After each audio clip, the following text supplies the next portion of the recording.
what's up everybody? This is Trevon Grant and thank you for joining me on another novel escape. It's time for another book review. Today we're going to be reviewing the book The Shadow of What Was by James Islington. Oh man, I've been waiting to do this book for a long time and I'm excited to talk about it. Alright, here we go. Roll the intro. Boom.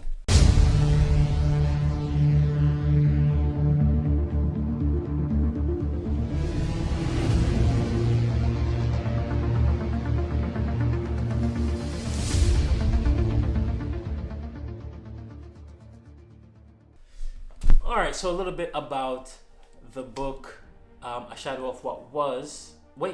The Shadow of What Was Lost. This is a very cryptic it's a very cryptic title. But this book is absolutely amazing. Now, if you've ever read any James, I think this is his first book actually. His first really published. It was originally self-published and then it was picked up by a huge publisher and then it was, thrown out there that way. And so this is his debut book and it's good. If you like Brandon Sanderson, if you like, say, Wheel of Time, I forget this author's name. Anyways, if you like the author of Wheel of Time, that's the kind of feel that you're going to be getting from this book. Now, Wheel of Time is a lot slower paced, but James Islington is very well paced. This book flows along. It doesn't keep you in the dark, except for a few things. He keeps a few secrets. He keeps a few things that gets revealed towards the end of the book, and the twists at the end of the book is it boom boom. It punches you in the face, and it makes you It's so good. Anyways, so let's talk about. What is this book about? Our main character is Davian. Now, Davian starts out the story.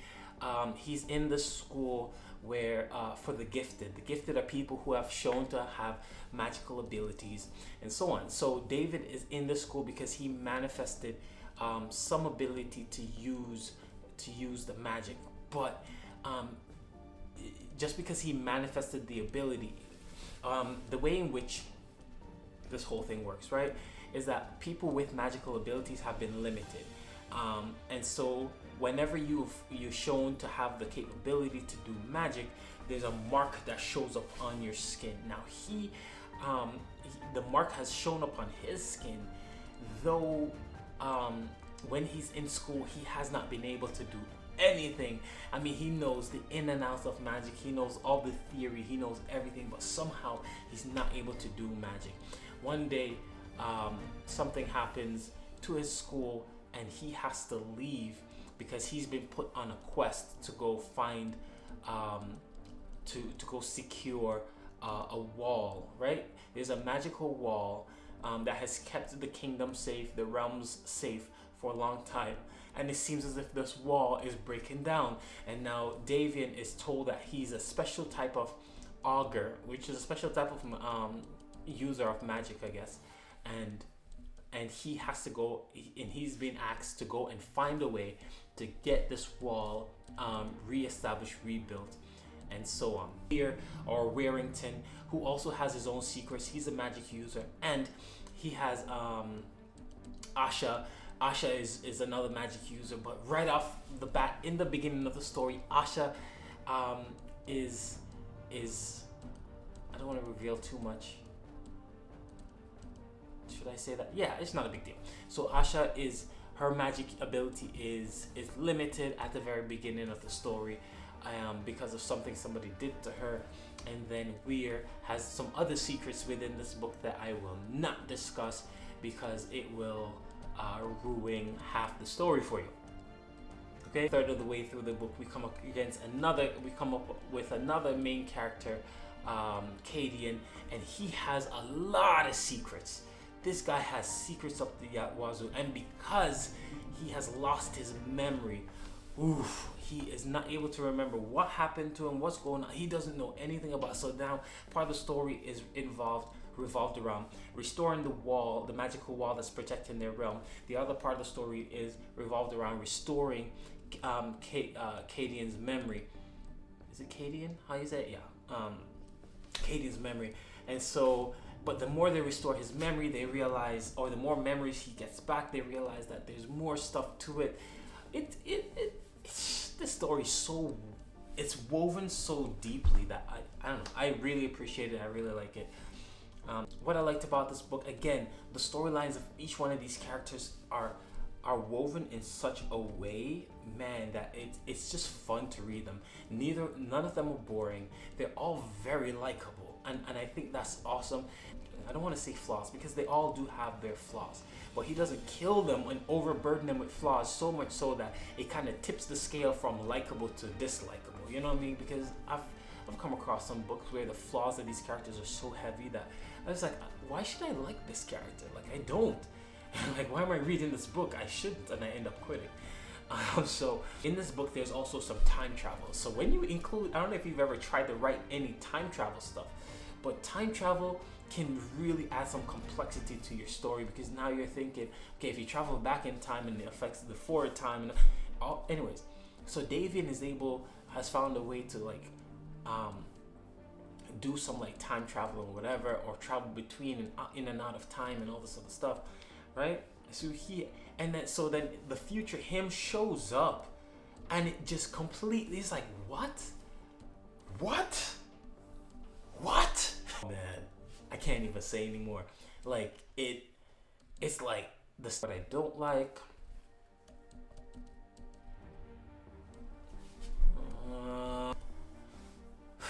I don't know what I don't like. Maybe,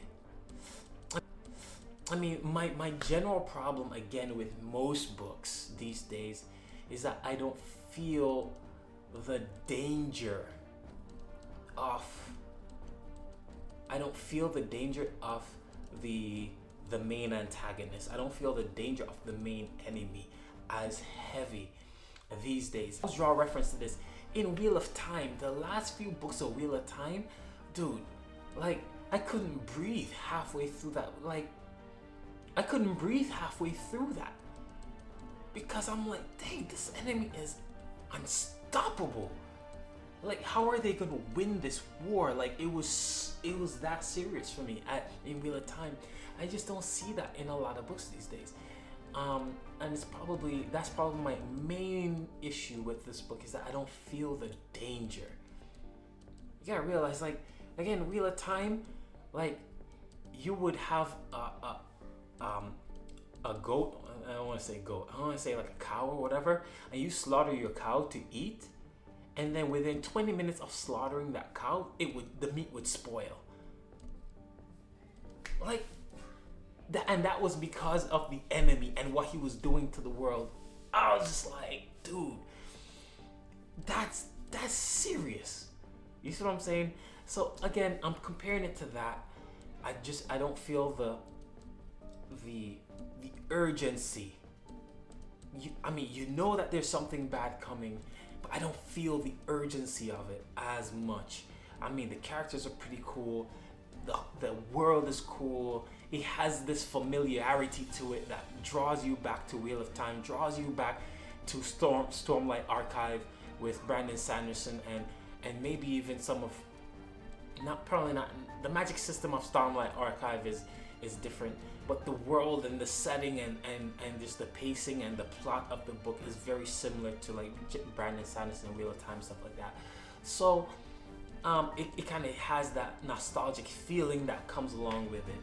So I mean, there's so much to like about this book. So what do I rate this book out of 5? I would definitely give this book a 4.3 out of 5 stars.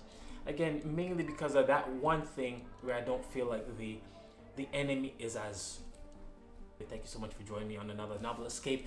Look for me in the next video, possibly tomorrow, because I'm quarantined. I still work, but I'm quarantined home with these kids. Peace.